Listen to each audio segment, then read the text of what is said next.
Alright, so jelly cup, little breeder box, whatever. Put the moss. You kind of want to break it up, spread it out, make sure it's nice and thin. You don't want a bunch of chunks.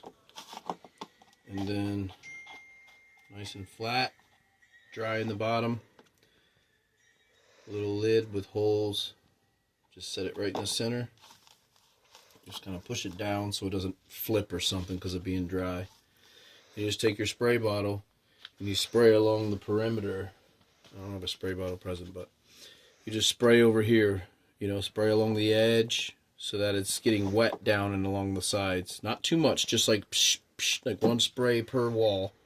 Then you take the lid psh, and spray it so the lid has droplets all over it. Then set the sack and just click the lid on. And that's it. And then the next day at the same exact hour, in the morning, whatever, then you do the same thing. You just click it open, check it, make sure there's moisture and condensation. But the dish itself and the sack should be maintaining no contact with moisture or water. It's just the humidity that's trapped in there with it. These holes are nice for GBB because they're an arid species, but they still need that evaporative moisture pressure that's going to be venting out of these holes. And just leave it like that for the 30 days. Every morning before you go to work or whatever, take the lid off, flip the sack upside down. Sometimes they even pick it up and just do a little shake and flip it upside down to the other side. Make sure that there's moisture. If it's still condensating and damp there, great. If the lid is dry, missed it. If it's moist already, no problem. Put it back on. You always want the lid to have droplets. Even if it gets a little dry in here, the lid should always show that there's evaporation happening by the condensation. And that's just it. And then when you come home from work, do the same thing. Pop the lid off, grab the sack, not too hard, just enough to kind of tussle it, and then flip it upside down. Boom. Put the lid.